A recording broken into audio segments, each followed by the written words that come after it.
Hey everyone, welcome back. It's Jack with Real Deal Crew. And if you're a real estate investor, syndicator, realtor, broker, property manager, or building any kind of real estate investing business, you need to pay attention to what just dropped. Anthropic just released Opus 4.7. And I want to walk through this announcement page together because the implications on the industry are pretty massive. Let me share my screen and we can go through this top to bottom. So, all right, so at top of the described as Opus 4.7 as a notable improvement to Opus 4.6. Well, we would expect that, right? I mean, it would be the successor, but significantly advanced, complex, with particular gains to the most difficult tasks. Users reporting being able to hand off their hardest coding work.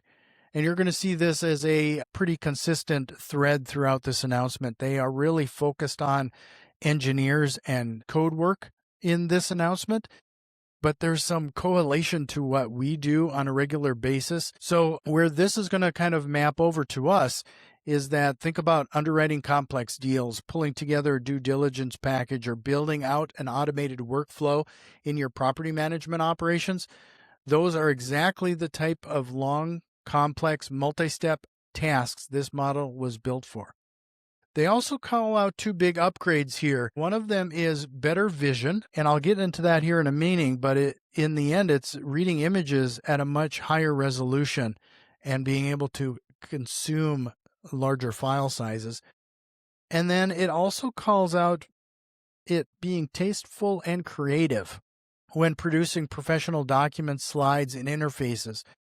We'll come back to both of those here shortly, but those are things to call out because they do have bigger ramifications. We are going to kind of break down some of this, but you can kind of see here in this deck is that, this is something we consistently see now as it's comparing itself to all of the other models, including its previous one.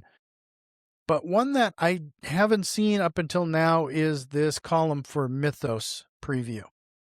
And if you've been paying attention to the news, Mythos is something that is not currently available to consumers. They've been allowing certain companies and government entities to have early access because they're claiming that that is so good that it's been finding security vulnerabilities in applications and online services.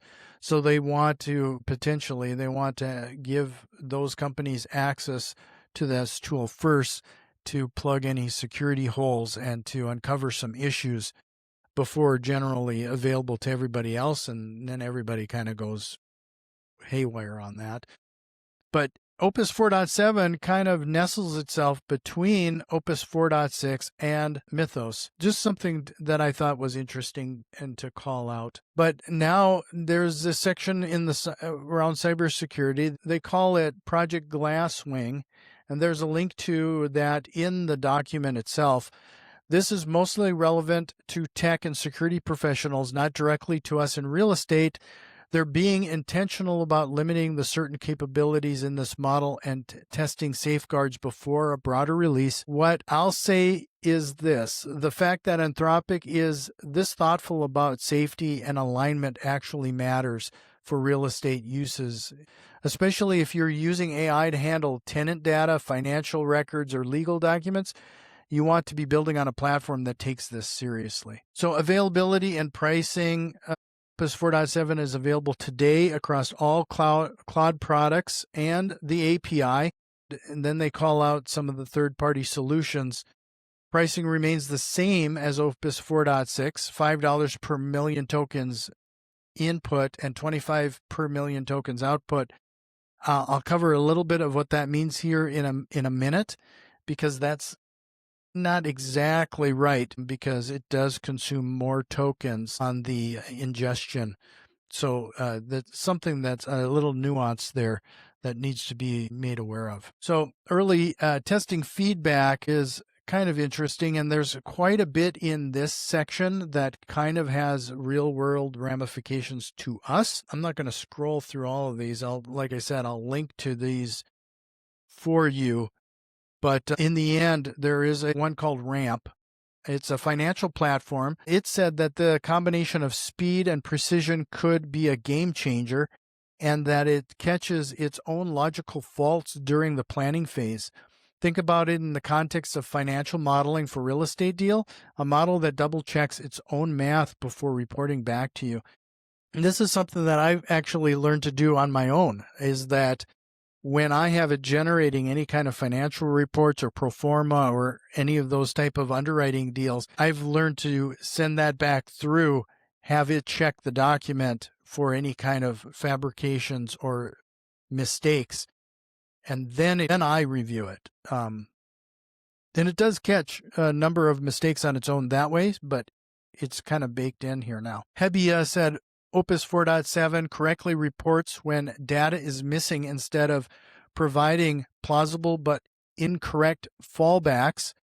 That is huge for us. How many times have you gotten an AI output that sounded right but was subtly wrong? This model is being trained to tell you when it doesn't know something rather than making it up. For due diligence work, that is going to be critical. Harvey is a legal AI company. It reported in 90.9 accuracy on Big Law Bench and highlighted that it can now correctly distinguish assignment provisions from change of control provisions. If you're in a commercial real estate doing lease reviews, partnership agreements, or operating agreements, that kind of nuanced legal reading is exactly what we need. Databricks reported a 21% fewer document reasoning errors compared to Opus 4.6 when working with source documents. For anyone processing rent rolls, financials, or inspection reports, that's meaningfully accurate. The other thing is that if you're a fan of Notion, they actually reported a 14% improvement on complex multi-step workflows, which is fewer tool errors, and called it the first model to pass our implicit need tests. In plain English, it figures out what you actually need even when you don't spell it out on every step. For real estate automation workflows, that is a big deal. This is something that I've had to really work on because it has a tendency of going off the rails on some things. So I've had to put up a number of guardrails to ensure it doesn't do that. So I'm looking forward to testing that out and ensuring that that's actually the case. And Factory reported a 10 to 15% lift in task success with better follow through.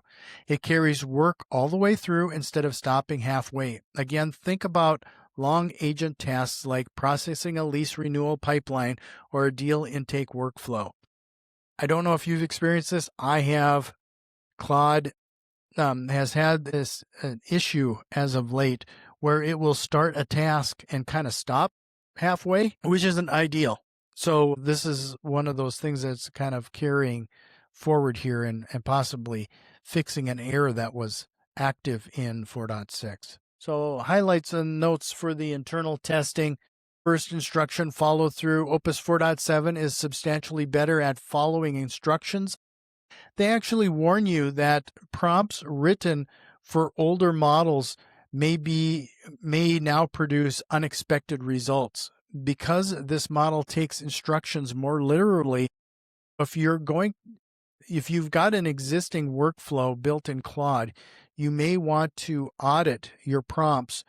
But the upside is when you tell the model exactly what you need, it does exactly that. That is a nuance there that you really need to be paying attention to. Second is the vision. This is interesting because if you have it review a lot of documents right now or screenshots, I have a tendency of doing screenshots, and you do a scrolling screenshot and that file length gets quite long. Opus has had an issue with reading some of those in my cases, and now it's going to be able to accept images up to 2,576 pixels on the long edge, more than 3 times the resolution of prior Claude models. What does that mean for real estate? It means you can now feed it scanned rent rolls, dense financial tables, survey maps, floor maps, even old paper documents, and it can actually read and extract the data from them accurately. That's a genuine upgrade there. Third is real-world financial work. They explicitly call out that it earned a state-of-the-art score on the finance agent evaluation and more effective as a finance analyst, producing rigorous analysis and models, more professional presentations, and tighter integration across tasks. This is as close as we're going to get to an AI underwriter, deal analysis, cash flow model, investor decks. This is exactly in our territory. And fourth is memory. Memory is a bigger thing than I think most people realize. And it's one of those things that kind of keeps you stuck in a particular model. So you're going to see all of these other agencies improve their memory more and more. What it really means is that it remembers important context across long multi-session work. For investors juggling multiple deals or properties, this means less time re-explaining context every time you open a new session. And I know that can get annoying. Anthropic covers their safety evaluation here, and the main takeaway is that Opus 4.7 shows lower rates of deception and sycophancy compared to prior models, meaning it's less likely to tell you what you want to hear. And I know as real estate people, we want our egos pushed, but more times than not, we want to just get to the meat of things. So for real estate, this really matters in a really specific way. If you're stress testing a deal and you ask this model to poke holes in the assumptions, you actually want it to push back honestly rather than validate your numbers. Opus 4.7 is more likely to do that. So also launching today is some things that may or may not directly impact you, but you might want to send the link to this particular one to your engineer. But there is a new X high in the effort level. It sits between high and max, giving you a finer control over how hard the model works on difficult reasoning tasks. If you're running a complex underwriting analysis or contract review, this gives you more precision. And with more precision means being able to dial in the token spend. There is also the task budgets in public beta. And so that means it's probably going to come maybe in the next release to general public, but this is for API users. And this lets you control how the model allocates its token spend across longer runs, which is useful for managing costs on large document processing workflows. And in Claude Code, if I'm a pretty big Claude Code fan, spend a lot of my day in Claude Code these days, there's a new Ultra Review / command. This command does a deep review pass and flags bugs and design issues, more relevant for developers, but if you're building real estate tech tools, this is a handy new feature. So some migration notes here. If you're already using 4.6 in your workflows, there are two things to be aware of when upgrading. One is that the tokenizer is going to consume roughly 1 to 1.x more tokens depending on content. So your costs may shift slightly, worth measuring on real traffic before you really decide to cut over. And two is that there is a higher effort level here where it's going to think more, which means more output tokens being used. The trade-off is significantly better results on hard problems, but it's worth tuning your effort settings and testing the difference in your specific workflows. They do have a migration guide here to provide more details, and I'll make sure that link is in the show notes so that you can jump over to it. So, to wrap things up, here's what I want you to take away as a real estate investor or professional. Claude 4.7 is a meaningfully better at the things that matter to us: financial analysis, document review, legal accuracy, long multi-step automations, and high-resolution image processing. And it's being offered at the same price as the model it's replacing, with the caveat it is going to think longer and consume more tokens in the process. If you're building automations in real estate business, whether you're lead follow-up, deal analysis, lease processing, or investor reporting, this is the model you want to be building on right now. I'll drop links in the description to the full announcement page and the Anthropic docs so you can dig into them yourself. If you found this helpful, hit that subscribe button. And if you want to talk about how to actually implement this kind of AI in your real estate business, check out RealDealCrew.com. That's exactly what we help investors do. See you in the next one.